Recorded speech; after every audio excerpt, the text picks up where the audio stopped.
Welcome to Lifeword's Day by Day, where we are studying in depth the letter written to the Corinthian church. It's called 1 Corinthians. And we're in 1 Corinthians chapter 11, where we are discussing and seeing Paul, the author of the letter, talk about distinctive roles between men and women, particularly what that should look like in that day and time within the church. And so the question we want to ask today is, what should a woman do if she doesn't want to honor the distinction and duty of being a woman?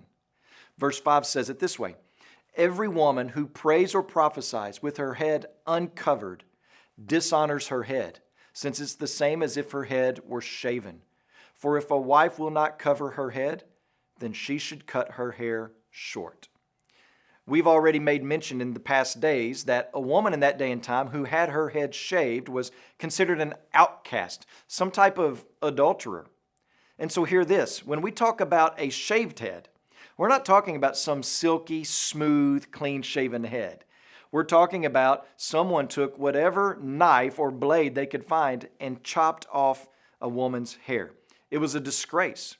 So if a woman's going to be so bold and brash as to dare to think of uncovering her head in the worship setting in that day, well, she might as well have hacked her hair, because it's that type of dishonor that she was bringing on herself and on her husband and on her church. That's what Paul is speaking of.